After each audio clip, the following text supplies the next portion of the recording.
जय हिंद, नमस्कार दोस्तों। मैं हूं प्रसाद और स्वागत है आप सभी का मेरे इस पर्सपेक्टिव 60 के टॉर्च बियरर सीरीज पे। दोस्तों, पिछला एपिसोड पब्लिश होने के बाद आप में से कई लोगों ने मुझे कांटेक्ट किया और बताया कि आपको वो एपिसोड बहुत पसंद आया है, और इसीलिए मैंने ये निश्चय किया है कि आने वाले समय में आपको ऐसी व्यक्तियों के साथ हर हफ्ते मिलवाऊंगा। लेकिन अगर आपको ये एपिसोड मिस नहीं करना है तो आप नीचे दिए गए सब्सक्रिप्शन बटन को दबाएं, इस चैनल को सब्सक्राइब करें, ताकि हर हफ्ते पब्लिश होने वाले टॉर्च बियरर के एपिसोड को आप मिस ना करें। दोस्तों, आज के इस टॉर्च बियरर के एपिसोड में हम लोग ऐसी ही एक पर्सनैलिटी के साथ मिलने वाले हैं जिन्होंने इंफॉर्मेशन टेक्नोलॉजी के क्षेत्र में अलग पहचान बनाई है। टेक्नोलॉजी में बीते कुछ दशकों में कुछ ऐसे इन्वेंशन हुए हैं जिससे हमारे रहन सहन का तरीका बहुत आसान हो गया है। इंफॉर्मेशन टेक्नोलॉजी से यह दुनिया मानो एक मुट्ठी में ला दी है। महाराष्ट्र के पुणे में स्थित महाराष्ट्र नॉलेज कॉर्पोरेशन लिमिटेड एक ऐसी संस्था है जिसने बीते 15 साल से भी ज्यादा समय से लास्ट पर्सन फर्स्ट यह संकल्पना लेकर महाराष्ट्र के ग्रामीण इलाकों तक यह टेक्नोलॉजी पहुंचाने की ठान ली है। जाने माने साइंटिस्ट अनिल काकोडकर जी और विवेक सावंत जी के नेतृत्व में MKCL की टीम निरंतर अपने कार्य में जुटी है। आज मैं बात करूंगा MKCL के joint managing director Shri Samir Pande ji से। आज दुनिया भर में मंडरा रही महामारी की स्थिति में भी श्री समीर पांडे जी और उनके सहयोगी पीछे नहीं हटे हैं, बल्कि और ज्यादा जोश से इस महामारी को जड़ से उखाड़ फेंकने के लिए प्रशासन को अपनी सेवाएं प्रदान कर रहे हैं। मैं इन्हें टॉर्च बियरर सिर्फ इसलिए नहीं कह रहा हूँ क्योंकि ये कोरोना की परिस्थिति में टेक्नोलॉजी से प्रशासन की सहायता कर रहे हैं। मैं इन्हें टॉर्च बियरर इसलिए भी कह रहा हूँ क्योंकि सामाजिक हित यानी सोशल गुड के लिए टेक्नोलॉजी उपयोग में लाने में यह संस्था हमेशा आगे रही है। आइए आज के इस टॉर्च बेरर के एपिसोड में मिलते हैं श्री समीर पांडे जी से और जानते हैं आने वाले समय में आईटी इंडस्ट्री के सामने कौन से अवसर और चुनौतियां रहेगी और वह प्रशासन की मदद कैसे कर रहे हैं। नमस्कार सर, आपका स्वागत है इस पर्सपेक्टिव 360 के टॉर्च बियरर सीरीज में। समीर सर, मैंने आपका इंट्रोडक्शन तो इस वीडियो के स्टार्टिंग में थोड़ा दिया है, ये मेरा थोड़ा सा कल्चर ही रहा है। Thank you. ये कि वीडियो के स्टार्टिंग में मैं थोड़ा सा आपका इंट्रोडक्शन दे दूं, फिर भी सर आपके बारे में बताएं, आपकी कंपनी के बारे में बताएं। काफी बड़ी कंपनी है, महाराष्ट्र में लीडिंग कंपनी है। Yes first of all thank you Prasad ji, आपने मुझे बुलाया और आप मेरा इंटरव्यू ले रहे हो, तो ये मुझे बहुत ही खुशी की बात है और मैं कुछ अपने विचार शेयर कर सकूं, आपके साथ थोड़ी सी बात कर सकूं और ये माध्यम से लोगों तक कुछ पहुंचा सकूं। मैं अभी Maharashtra knowledge corporation limited, Maharashtra ज्ञान महामंडल, ये गवर्नमेंट ऑफ महाराष्ट्र ने शुरू की हुई कंपनी है, उसमें मैं ज्वाइंट मैनेजिंग डायरेक्टर करके हूँ और ये मेनली हम लोग यहाँ MSCIT कोर्स चलाते हैं। We are into e learning, e governance, e empowerment. उसमें सबसे बड़ी बात हम करते हैं कि MSCIT जो कोर्स है ये गए 19 साल से महाराष्ट्र में चलाते हैं और उसमें एक वर्ल्ड रिकॉर्ड है कि 1.25 करोड़ से ज्यादा लोगों ने रजिस्टर किया है और उन्होंने कोर्स भी कंप्लीट किया है। और उससे भी अच्छा और एक बात है कि यहाँ इसमें कुछ ई गवर्नेंस में ट्रांसफॉर्मेशन लाने का काम करते हैं और ये एक बहुत बड़ी उपलब्धि हमारी भी है बहुत सालों से। और मैं सऊदी अरेबिया में भी था, वहाँ महाराष्ट्र नॉलेज कॉर्पोरेशन की MKCL अरेबिया करके कंपनी है। हरियाणा में भी HKCL हरियाणा नॉलेज कॉर्पोरेशन जो गवर्नमेंट ऑफ हरियाणा के साथ शुरू किया है। उसके बाद उड़ीसा में ओडिशा नॉलेज कॉर्पोरेशन है और बिहार में भी स्किल डेवलपमेंट मिशन के साथ हम काम करते हैं। उसमें ऑलमोस्ट 9 लाख से ज्यादा लोगों ने वहाँ BSCIT कोर्स किया है, उसमें उसको कुशल युवा प्रोग्राम बोलते हैं। यह भी बहुत बड़ी उपलब्धि है और इस तरह से हमारे यहाँ ऑलमोस्ट 350 से ज्यादा लोग काम करते हैं। हमारे ऑफिस पूना, मुंबई, हरियाणा में, चंडीगढ़ में है, बहुत सारी जगह हमारे ऑफिसेज भी हैं। और एक अलग तरीके से हमारे जो चीफ मेंटर है विवेक सावंत सर और चेयरमैन अनिल काकोडकर सर है, उन्होंने अलग तरीके का एक कल्चर क्रिएट किया है हमारे ऑर्गेनाइजेशन में, बहुत ही रिस्पॉन्सिव टू द सोसाइटी। इस तरह से एक कल्चर हमारा है यहाँ। जी सर, जी ऐसा सर, मैंने विजिट किया है, मैं आपको कई सालों से जानता हूँ, तो आपका कल्चर भी अलग है ये पूरे IT को लेकर, IT सेक्टर में लेकर। और दूसरी बात सर, किसी कंपनी का मेरे हिसाब से अगर इवैल्यूएशन किया जाए कि सक्सेस क्या होता है, तो जब वो आम आदमी के लैंग्वेज में आने लगती है, आम आदमी के चर्चा का विषय बनने लगता है। जैसे कि MSCIT की बात आपने की, तो महाराष्ट्र में शायद कोई ही ऐसा होगा जिसे पता नहीं कि MSCIT क्या है। कि मैंने देखा है कि गांव की तरफ अगर जाओगे तो शादी के बायोडेटा में वो दिखाई देता है कि एजुकेशन में आगे MSCIT लिखते हैं सर। तो ये मतलब सक्सेस का पैरामीटर अगर देखा जाए किसी कंपनी का, तो ये बहुत बड़ा मुझे लगता है सर आपके लिए। सर इसीलिए मैं जरा प्रसाद जी आपने बहुत अच्छी बात कही कि शादी की वो बायोडाटा बनाते हैं, शादी के लिए कुछ भेजते हैं तो उसमें लिखा रहता है या मैट्रिमोनी में आता है कि MSCIT होना चाहिए, यानी कंप्लीट करके होना चाहिए, इस तरह से आता है। तो ये एक विवेक सावंत सर ने जो कुछ भी बनाया है ना, वो गांव गांव में फैल चुका है और छोटे छोटे गांव में हमारे सेंटर्स है। और ऐसा कभी लोग बोलते हैं ना, मराठी लोग बिजनेस नहीं कर सकते, तो ये बहुत ही गलत है। हमारे 5,000 मराठी लोग गांव गांव में इतने सालों से सक्सेसफुली बिजनेस कर रही है, बहुत बड़ी बात है। जी सर, बिल्कुल ऐसा। सर आप लोगों ने कई लोगों को मदद भी किया है, मतलब एंटरप्रेन्योर बना के। वैसे ही मतलब ये पूरी लॉकडाउन की सिचुएशन अभी चल रही है, कोविड-19 की सिचुएशन चल रही है, आप सर फिलहाल पुणे में बेस्ड हो, तो पुणे गवर्नमेंट के साथ भी, एडमिनिस्ट्रेशन के साथ मिलकर आप कई काम कर रहे हो सर। वो कैसे इनिशिएटिव्स है, कुछ बता पाओगे आप इसके बारे में? एक बहुत ही अच्छा एक इनिशिएटिव हमने लिया। हमारा ऑर्गेनाइजेशन जो है ना, MKCL का एक खासियत है, हम लोग बोलते हैं कि लास्ट पर्सन फर्स्ट, गरीब से गरीब और लास्ट पर्सन जो गांव में बैठा है उसको हम IT टेक्निक से कैसे हम हेल्प कर सकते हैं, इसके बारे में हम लोग ज्यादा सतर्क रहते हैं। हाँ। और उस बारे में हम लोग ज्यादा एक्शंस लेते हैं कि गांव के लोगों के जीवन में हम फर्क कैसे ला सके। तो हुआ क्या, 9 मार्च को मुझे कॉल आया, आयुष प्रसाद जी जो पुणे ZP के CEO है, उन्होंने मुझे फोन किया कि एक छोटा सा सॉफ्टवेयर बनाना है और वो कोरोना के लिए है। तो इमीडिएटली हमने हमारे मैनेजिंग डायरेक्टर जो है वीना कामत और सावंत साहब से बात की और उनको पूछा कि इस तरह से हम करके दे क्या।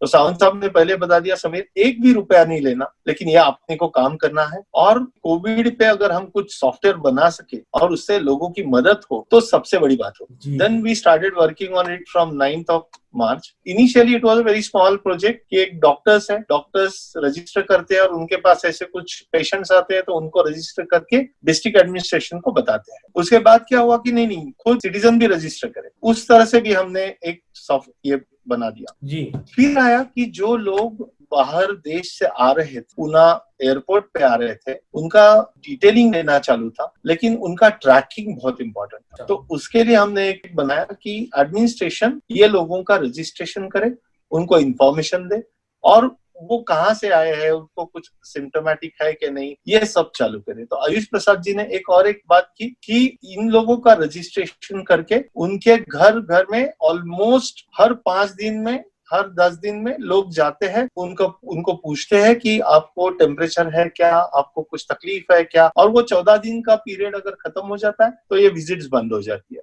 ये इनिशिएटिव हमने 9 मार्च यानी ऑलमोस्ट 12 मार्च से ये चालू हो गया। 24 मार्च से बहुत ही अच्छी तरह से पूरा एडमिनिस्ट्रेशन इतने अच्छे से काम कर रहा है। मैं आपको बता दूं, मैं क्लोजली देखा, महेश्वर साहब है और नवल किशोर राम जो कलेक्टर है, आयुष प्रसाद जी है, उसके बाद पुलिस कमिश्नर जी है, तो उनसे मैंने क्लोजली डील किया उस दौरान और देखा कि इतनी मेहनत कर रहे हैं ये लोग, दिन रात काम कर रहे हैं।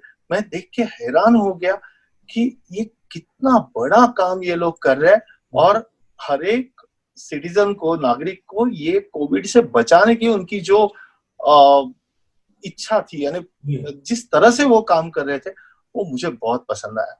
और फिर हमारे लोगों ने भी MKCL से विनायक कदम या आनंद कुलकर्णी, अनुपम, ऐसे प्रतीक, ये जो टीम है, ये पूरी टीम घर पे बैठ के इन्होंने पूरा काम किया और ऐसा सॉफ्टवेयर बनाया। मुझे आज मैं बता रहा हूँ, ये सॉफ्टवेयर पे ऑलमोस्ट 1 लाख लोगों का डेटा, पुणे डिस्ट्रिक्ट का 1 लाख लोगों का डेटा, बाद में ऐसे हुआ कि जो बॉम्बे पुणे से भी गांव में गए हैं उनका भी रजिस्ट्रेशन हुआ, उनको भी होम क्वारंटाइन किया, उसका ट्रैकिंग भी हुआ। ये बहुत बड़ी उपलब्धि है, मुझे ऐसा लगता है कि ऐसे कहीं भी नहीं हुआ रहेगा। इतनी बड़ी बात ये पुणे डिस्ट्रिक्ट एडमिनिस्ट्रेशन ने की है, thanks to commissioner sir, collector sir and Zilla Parishad के जो CEO है उन्होंने। तो ये मुझे बहुत अच्छा लगा वो। जी सर, बिल्कुल। मतलब IT के कई एप्लीकेशन हम लोगों ने देखे सर, मतलब इस टाइम में IT की बहुत ज्यादा मदद हो रही है। मतलब हम आप बात कर रहे हैं, ये भी एक IT का ही पूरा सिस्टम है, डेवलपमेंट है, तो ही हम बात कर पा रहे हैं। इस लॉकडाउन के समय में बहुत लोगों को मतलब बचाया होगा, तो ये IT सोर्स है, IT का जो पूरा तकनीक है, इसी ने बचाया है। तो सर एक सवाल इसी से मैं जोड़ता हूँ मेरा कि IT आज तक हम लोगों ने यूज किया इंस्टेंट मैसेजिंग के लिए, जैसे व्हाट्सएप, फेसबुक, सोशल मीडिया, उसके लिए यूज किया। फिर जियो आने के बाद एंटरटेनमेंट का एक बड़ा सोर्स IT से निकलने लगा सर। सर लेकिन अब ये सब जो एक पैंडेमिक सिचुएशन आई, ये महामारी की सिचुएशन आई, तो इसके चलते आप आने वाले समय में आईटी का जो मतलब डेवलपमेंट होने वाला है, जो सारे बिजनेसेस होने वाले हैं, क्या वो हेल्थ केयर की तरफ थोड़ा सा बढ़ने वाले हैं, ऐसा आपको लगता है? क्या आपका प्रेडिक्शन है सर इस चीज के लिए? क्या आप देख रहे हो? मैं एक बताना चाहता हूँ कि आईटी आज तक सबको हेल्प कर रहा था, लेकिन थोड़ा बैक एंड में, यानी दिख नहीं रहा था आईटी किस तरह से हेल्प कर रहा है। व्हाट्सएप आया तो हर आदमी व्हाट्सएप यूज करने लगा, फेसबुक यूज करने लगा, गांव का हर बच्चा अभी फेसबुक पे है, इंस्टाग्राम पे है। लेकिन लोगों को लगता था इंस्टाग्राम, फेसबुक, व्हाट्सएप यही आईटी है जी। उनको असलियत में मालूम पड़ा है कि आईटी हर आदमी की जिंदगी में कितनी अहमियत देता है, कितना इम्पोर्टेंस आईटी का है। ये एक्चुअली ये लॉकडाउन की सिचुएशन में, ये कोविड की सिचुएशन में लोगों को समझा है। जिस तरह से अभी हम लोग, यानी पुणे कमिश्नर, पुलिस कमिश्नर ने जो किया है, जो होम क्वारंटाइन हुआ है, उसको एक ऐप दिया है और वो हर 4 घंटे में फोटो अपलोड करना पड़ता है। और वो अपलोड किया तो उसका लोकेशन पता चलता है। अगर वो लोकेशन 500 मीटर से दूर है तो एसएमएस आ जाता है। तो it's a life saving application. ऐसे तरह के एप्लीकेशंस आईटी के आगे आएंगे और वो हेल्थ केयर की तरफ बढ़ेंगे। अच्छा। और ज्यादा से ज्यादा एप्लीकेशंस जो है ये हेल्थ केयर में आने वाले हैं। और ये मेडिकल साइंस और आईटी का जो इंटीग्रेशन है, ये बहुत सालों से है, बहुत 10, 20, 25 साल से ज्यादा है। और अभी वो ज्यादा टाइट होने वाला है। और इससे अभी जैसे कि हम देखते हैं कि रनिंग के लिए जाते हैं, अभी नॉर्मली क्या होता है, बीमार हो गए तो आईटी हेल्प करेगी वगैरह वगैरह, वैसे नहीं है। अभी हेल्दी रखने के लिए आईटी बहुत हेल्प करने वाला है। उसका एक एग्जांपल देता हूँ। मेरे घर में भी अभी हम भी लॉकडाउन में, हम भी घर पे है, तो हमारे पूरे सभी फैमिली मेंबर्स एक ऐप ऑन करते हैं जिसमें शाम को 6 बजे से 7 बजे तक योगासन होता है, योगा, सूर्य नमस्कार होता है, हम सब साथ में मिलके करते हैं।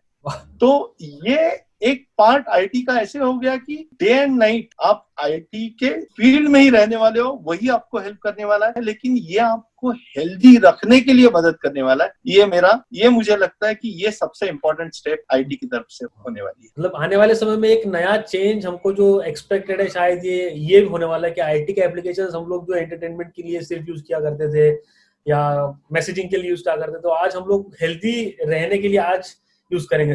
तो सर एक और सवाल जरा मैं पूछता हूँ, थोड़ा सा ये सीरियस सा सवाल है। गए कुछ दिनों से एक ऐसा दिख रहा है, लोगों को थोड़ा सा कंसर्न है कि आईटी इंडस्ट्री में दोबारा से जो 2008 और 9 में जो रिसेशन था, उसकी वजह से कई लोगों को दिक्कत हुई थी, तो वैसा शायद रिसेशन आ सकता है। इसकी चर्चा शुरू हो गई है सर। तो क्या आप देख पा रहे हो, क्योंकि एक बड़ी कंपनी हो आप, कई सारे आप प्रोजेक्ट्स पर काम कर रहे हो, एक लीडिंग कंपनी हो स्टेट की, तो उसके नजरिए से मतलब आप क्या देख पा रहे हो सर? क्या ये रिसेशन हो सकता है? मतलब ये क्या प्रैक्टिकल बात हो रही है? मुझे ऐसा लग रहा है कि आईटी फील्ड में, स्पेशली आईटी फील्ड में, हाँ, ओवरऑल रिसेशन हो सकता है क्योंकि परचेज पावर ये वगैरह वो सब बातें है। लेकिन स्पेशली जो चाइना में हो रहा है, लोग यानी कंपनियां जो चाइना में है वो पैकअप कर रहे हैं वहां से, और वहां से इंडिया, ये एक ऑप्शन उनको अच्छा दिख रहा है। ये भारत के लिए सबसे बड़ी उपलब्धि है। जी बिल्कुल। और ये सिचुएशन का फायदा हमारे भारत ने अगर नहीं लिया तो एक बहुत दुख की बात होगी। लेकिन मुझे ऐसा लग रहा है जिस तरह से अपनी लीडरशिप जो जिस तरह से एक्शन ले रही है, जिस तरह से स्टेप्स ले रही है, और स्पेशली कोविड जो आ रहा था अपने पास, तभी जो लॉकडाउन किया, एडमिनिस्ट्रेशन ने जो स्टेप्स लिए, उसकी वजह से भारत के बारे में पूरे वर्ल्ड में एक अलग एक आशा जाग उठी है कि yes, India is the hope. तो ये जो होप है, तो इसीलिए सब लोग अभी भारत की तरफ देखने लगे कि हमारी कंपनियां, हमारे जो कुछ रिसर्च प्रोजेक्ट्स है, हमारे जो कोई भी प्रोजेक्ट है, वो हम इंडिया में लेके जाए। बिल्कुल। और इंडिया इज वेरी पॉजिटिव, हम ओपन है, डेमोक्रेटिक कंट्री है, ये बहुत सारी पॉजिटिव बातें हमारे में है। जी सर। तो मुझे ऐसा लग रहा है कि शायद ये रिसेशन आईटी इंडस्ट्री में नहीं आएगा। आईटी इंडस्ट्री, कौन सी आईटी इंडस्ट्री में आ सकता है? जो यूएस के लिए काम, अच्छा, जो यूएस के लिए एप्लीकेशंस बनाती है। लेकिन हमारी जैसे कंपनी जो इंडिया के लिए काम करती है ना, उनमें कभी रिसेशन होने वाला नहीं। क्या उल्टा सभी कंपनियों में एक्चुअली कुछ ही दिनों बाद बहुत ज्यादा काम आने वाला। ये पोस्ट कोविड एक अलग सिनारियो आने वाला है, जो कि वर्क फ्रॉम होम जैसा कल्चर आ रहा है, हाँ, और ये कल्चर बहुत सभी कंपनियों में आने वाला है, और इसका फोर्सफुल ट्रायल ये कोविड सिचुएशन में हो गया है। अच्छा, ये फोर्सफुल ट्रायल जो हुआ है ना, वो बहुत सक्सेसफुल है। आज हम भी देख रहे हैं कि लोग फिजिकली जब होटल में जाना है, वो वेटर्स है, उनका प्रॉब्लम हुआ है, सही है, लेकिन आईटी कंपनियां हमारी जैसी है, हम तो एक्चुअली ऑफिस में जितना काम कहीं नहीं कर पाते थे, उससे ज्यादा हम घर बैठ के काम कर रहे हैं। हम लोग जूम पे, गूगल मीट पे हम लोग सब काम कर रहे हैं, और इससे बहुत ही अच्छा आउटपुट हमें मिल रहा है। तो यही सिनारियो बाकी इंडस्ट्री में भी आने वाला है। यानी हम, ऐसा हो सकता है कि बाकी बड़ी कंपनियां हैं, वो भी मैंने सुना कुछ दिनों पहले कि अभी ये ऐसा होने वाला है कि सिर्फ 2 दिन ऑफिस आओ, बाकी दिन घर बैठ के काम करो, और मीटिंग्स करो, मंडे थर्सडे आ जाओ, मीटिंग्स करो, जो कुछ भी काम है वो ले लो, घर जाओ, घर बैठ के काम करो, आउटपुट दो। ये बहुत अच्छा एक कल्चर आएगा कि output oriented, not time oriented, कि 9:30 से 5:30 आ जाओ, ऐसा नहीं है। आउटपुट दो, आउटपुट दिया, वंडरफुल, बेस्ट। तो इस तरह का कल्चर भी आने वाला है। आईटी, हर फील्ड में आईटी है ही, लेकिन उसकी अहमियत बहुत बढ़ने वाली है, उसका यानी it is going to percolate much more. तो उसकी वजह से आईटी एप्लीकेशंस बहुत ज्यादा लगने वाले हैं, स्पेशली इन इंडिया। जी सर। ये और एक बात मैं आपको कहना चाहता हूँ कि आज जो बी होने वाले लोग हैं, अपने स्टूडेंट्स हैं, जिनमें कुछ करने की इच्छा है, एंटरप्रेन्योर्स है, कुछ उनको चालू करना है, स्टार्टअप करना है, उनके लिए बहुत बड़ी उपलब्धि है, बहुत बड़ी अपॉर्चुनिटी आने वाली है कुछ ही दिनों में। तो मैं ऐसे सोचता हूँ कि ये जो टाइम है ना, कोविड, ये जो लॉकडाउन पीरियड है, वो जो स्टूडेंट्स के लिए भी ये लॉकडाउन पीरियड है ना, वो उन्होंने बहुत अच्छे अच्छे कोर्सेज करने चाहिए, ऑनलाइन कोर्सेज जो फ्री है अभी। जैसे आप यूडेमी पे हो, कोर्सेरा पे है, MIT OCW ओपन कोर्सवेयर है, उसके बाद ऐसे बहुत सारे कोर्सेज ऑनलाइन और बहुत सारे फ्री भी है। तो ये एक्चुअली काम हमने अभी करना चाहिए, हमने एक्चुअली सीखना चाहिए, अभी नए टेक्नोलॉजीज सीखने चाहिए, और ये सब सीख के immediately they can start building software, और ये कम रेट में, कम कॉस्ट में ये स्टूडेंट्स बहुत ही अच्छा सॉफ्टवेयर बना सकते हैं, and they will also earn. Actually startups बहुत अच्छे से चालू हो सकते हैं इसमें। तो और टेक्नोलॉजिकल इनोवेशंस भी बहुत ज्यादा होंगे। आज अभी क्या है, इनोवेशंस जितने ज्यादा होंगे इंडिया में, उतना इंडिया आगे बढ़े। ये सबसे इम्पोर्टेंट है। आपने मेरी मन की बात ले ली कि जो मैं पूछने वाला था कि वर्क फ्रॉम होम कल्चर अभी कैसा होने वाला है, क्योंकि बहुत लोगों ने वर्क फ्रॉम होम का कल्चर देखा है पूरे लॉकडाउन की इसके अंदर, और लोग घर से ही काम करें। तो ये मैं सवाल आपसे पूछने वाला था, अच्छा वो आपने उसका जवाब दे दिया। दूसरा सवाल और एक सर, जो मैं दोस्तों से जब बात कर रहा हूँ, स्पेशली जो पूना और आईटी का जहां पर हब ऐसी जगह पर है सर, उनके मन में एक सवाल उठ रहा है सर कि क्या आने वाले समय में वो अपनी जॉब लूज कर सकते हैं, क्योंकि इतना बड़ा लॉकडाउन हो गया है, शायद ये रिसेशन की वजह से उनके जॉब जा सकते हैं। तो क्या मतलब आप क्या देख पा रहे हो सर, क्या ये इतने से लॉकडाउन में ये ऐसा रिजल्ट आने शुरू होंगे? एक्चुअली मैं ऐसे सोचता हूँ कि our future is very bright, my future is bright. ऐसा सोचना भी गलत है कि ऐसे हमारे जॉब जा सकते हैं, ये प्रॉब्लम हो सकता है, लेकिन ये सब सोच सोच के, यानी आप टीवी खोलो, कुछ भी खोलो, तो पहला वर्ड आता है कोरोना। न्यूज का नाम भी कोरोना न्यूज कर दिया अभी। हाँ, ये सब हो रहा है। तो उसकी वजह से हो क्या रहा है कि हर एक आदमी ऐसे सोच रहा है मेरा क्या होगा, अब मेरा क्या होगा, ये सोचना ही नहीं है। जैसा मैं आपको बोल रहा हूँ कि ये रिसेशन आने वाला है ही नहीं, ऐसा सोचो। स्पेशली आईटी सेक्टर में तो रिसेशन आने वाला नहीं है, बहुत ज्यादा काम आने वाला है, बहुत ज्यादा जॉब्स। थोड़ा सा कैसे होता है, ये कोरोना का ये आ गया, थोड़ा सा कम होगा, जॉब्स थोड़े से कम होंगे, डिमांड कम होगी, लेकिन उसके बाद डिमांड बहुत ज्यादा बढ़ने वाली। ये मेरे मन में ये विश्वास है, यानी ये मेरा पर्सनल ओपिनियन है कि ये बहुत बढ़ने वाला है, और जॉब जाने वाले नहीं, जॉब बहुत ज्यादा क्रिएट होने वाले हैं, ये मुझे लगता है।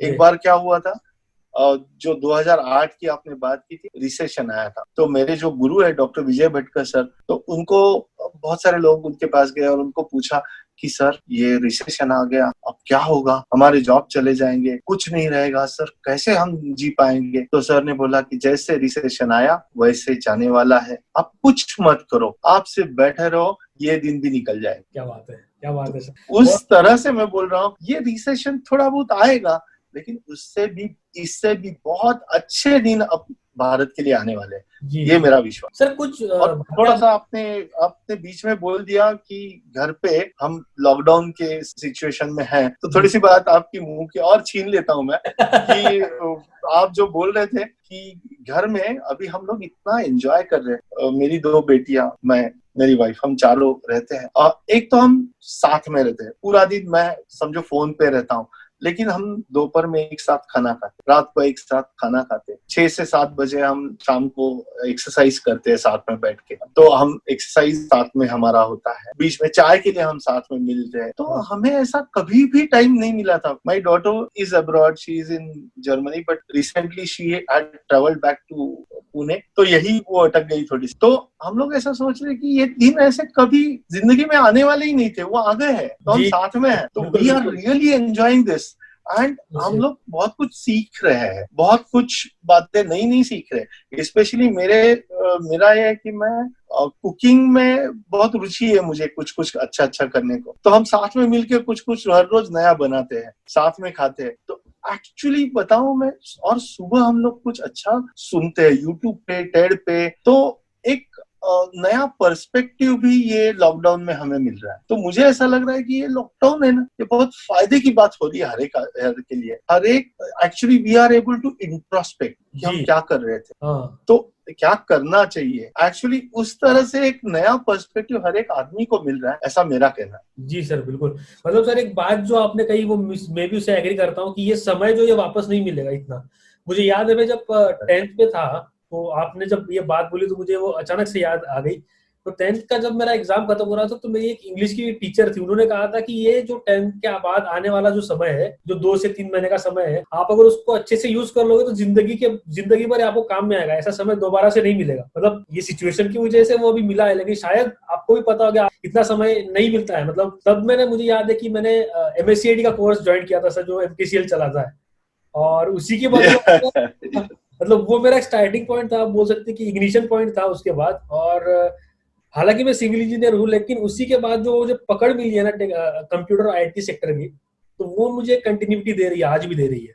तो ये समय बहुत इंपॉर्टेंट, अगर ये समय यूज कर लिया अच्छे से तो मतलब आगे तो ये फायदा ही होने वाला है। सर एक और सवाल जी, थैंक यू आपने एक याद दिला दी कि 10th के बाद आपने ये MSCIT कोर्स किया था। मैं ये सोचता हूँ कि ये जो सावंत साहब ने और MKCL ने जो काम किया है, 10th के बाद हर एक बच्चा 10th करने के बाद छुट्टियों में क्या करना है, तो उनके मन में आता है MSCIT करना है। बिल्कुल सर। अभी हमने क्या किया मालूम, एक नई आइडिया निकाली कि लॉकडाउन शुरू हो गया, तो सावंत साहब और हमारी सबकी मीटिंग हो गई कि अभी देखो 55,000 लर्नर्स हमारे साथ थे, जनवरी बैच में रजिस्टर हुए, अभी उनके लिए क्या करें। तो एक नया एक्सपेरिमेंट हमने किया, वो मैं बताना चाहूंगा एक्चुअली। बिल्कुल सर। कि हमने क्या किया कि हर एक वो जो 55,000 लर्नर्स थे, उनके फोन नंबर्स हमारे सेंटर्स के पास थे। हमारे सेंटर्स भी बहुत हुनरमंद है, यानी वो इतना अच्छा घर पे बैठ के उन्होंने काम किया ये 30-35 दिनों में। हमने क्या किया, हर एक सेंटर को हमने हर रोज सुबह एक क्वेश्चनर भेजी, एक क्वेश्चन, क्योंकि उन लोगों को ऑलमोस्ट कोर्स होने को आया, तो उनको एक क्वेश्चनर भेजी और वो हर एक बच्चे को भेजते। अच्छा। उसके बाद 2 बजे वो उनको पूछते थे कि आप जूम पे, ये जूम या मीट पे ये चलता था कि क्या हुआ, आपने आंसर कैसे दिए, कैसे आपको ये लगा, वगैरह वगैरह, वो आंसर ले। और 5 बजे हम उनको ये सभी क्वेश्चंस के आंसर्स वीडियो फॉर्मेट में एक्सप्लेन किया। कुछ थ्योरी क्वेश्चन रहेगा तो वो एक्सप्लेन किया हुआ, कुछ प्रैक्टिकल क्वेश्चन किया हुआ, वो वर्ड एक्सेल पावरपॉइंट पे रहेगा तो वो एक्चुअली सॉल्व करके दिखाया हुआ। इस तरह से वीडियोस हमने भेजे हर रोज। और मैं बता रहा हूँ आपको कि 25 तारीख गुड़ी पड़वा के दिन हमने ये एक्सपेरिमेंट शुरू किया। हर एक बच्चे के पास ये जा रहे थे वीडियोस, क्वेश्चनर जा रहे थे, वो सॉल्व कर रहे थे, और एक नई वेव आ गई। हर एक बच्चा इतना खुश हो गया कि लॉकडाउन का पीरियड था, तभी भी MKCL और हमारे जो ऑथराइज्ड लर्निंग सेंटर है गांव-गांव में फैले हुए, ये नया एक्सपेरिमेंट उन्होंने किया, उनके व्हाट्सएप पे ये सब कुछ भेज दिया, तो उनको बहुत अच्छा लगा। इसके साथ भी हमने क्या किया कि हमारे पास एक पर्सनालिटी डेवलपमेंट का कोर्स है, वो हमने उसके वीडियोस डायरेक्टली उनको व्हाट्सएप पे भेजने शुरू, क्योंकि उनकी मेंटल हेल्थ अच्छी रहे, साइकोलॉजिकली वो एक मोटिवेटेड है। तो ये भी एक एक्सपेरिमेंट हमने किया। और हमारे सेंटर्स के लिए सुबह शाम रीजन वाइज अलग अलग टॉपिक पे हमारे जो रीजनल मैनेजर्स है, एक कोई एक्सपर्ट्स है, उनके सेशंस अरेंज किए, कुछ टेक्नोलॉजी की नई नई टेक्नोलॉजी सिखाने के लिए ऐसे बहुत सारे सेशंस लिए गए ये एक महीने में। तो हमारे सेंटर्स के लिए, हमारे लर्नर्स के लिए भी एक नया एक्सपेरिमेंट रहा लास्ट 30-40 डेज का। तो ये भी मैं बताना चाहूंगा। आपने वो MSCIT कह दिया और 10th के बाद तो इसलिए मुझे याद आया कि अरे ये भी मुझे बताना चाहिए। जी जी, ये पूरा एक्सपेरिमेंट को लेकर ही मेरा एक आपको सवाल है कि इनोवेशन और टेक्नोलॉजी का जो सेक्टर है इंडिया में,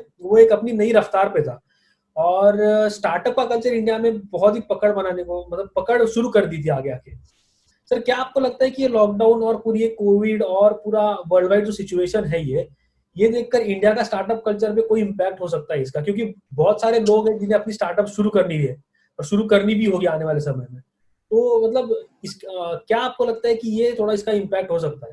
और साथ में सर इसी से जुड़ के एक सवाल मैं आपको पूछता हूँ, ऐसी कुछ चीजें जैसे आपने बताया कि IT के सेक्टर में आने वाले समय में बहुत सारी अपॉर्चुनिटीज होने वाली है, तो क्या चीजें हम जैसे युवा या जो कोई भी जो IT सेक्टर में आना चाहता है या जिसे IT सेक्टर में आगे बढ़ना है उसने करनी चाहिए? सिर्फ 2 सवालों के जवाब मैं आपसे चाहता हूँ, क्या है? 2 बातें हैं।